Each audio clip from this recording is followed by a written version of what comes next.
Nashik Pune railway मार्गासाठी 3 ठिकाणी चक्काजाम। जुन्नरमध्ये अमोल कोल्हे, संगमनेरमध्ये बाळासाहेब थोरात आणि सिन्नरमध्ये सत्यजित तांबेंच्या नेतृत्वात आंदोलन। वाहतुकीवर मोठा याचा परिणाम होण्याची शक्यता। पोलीस बंदोबस्तही तैनात। मनसे अध्यक्ष राज ठाकरे रायगड दौऱ्यावर। मुंबई गोवा महामार्गाची पाहणी करणार। माणगाव, पेण, पनवेलमधील मनसे कार्यालयाचेही उद्घाटन करणार। मुंबई गोवा महामार्गाचं काम 97% पूर्ण। मग राज ठाकरे कशाची पाहणी करण्यासाठी येत आहेत? वैभव खेडेकरांची टीका, तर खेडेकरांची मजबुरी असल्यामुळे अशी वक्तव्य। संदीप देशपांडेंचा निशाणा। उपमुख्यमंत्री एकनाथ शिंदे पुन्हा दिल्ली दौऱ्यावर। भाजपच्या वरिष्ठ नेतृत्वाची भेट घेणार। सूत्रांची माहिती, तर दिल्लीतील महारक्तदान शिबिरामध्ये सहभागी होणार।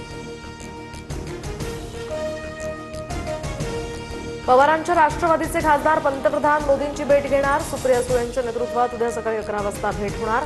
तर आम्ही विकास कामांसाठी मोदींच्या भेटीची खासगी वेळ घेतली आहे, सुळेंचं भाष्य।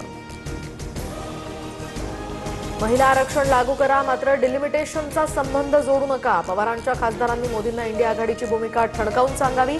काँग्रेसच्या सचिन सावंत यांची ही एक्सपोस्ट।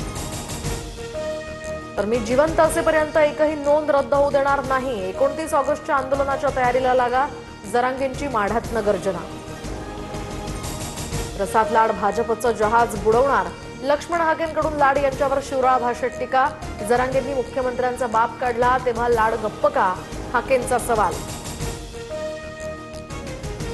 सरकार मराठ्यांना ओबीसींविरोधात भडकवतंय। ओबीसींच्या तोंडातील घास हिसकावून मराठ्यांना दिला जातोय। काँग्रेस नेते नाना पटोलेंचा सरकारवर निशाणा।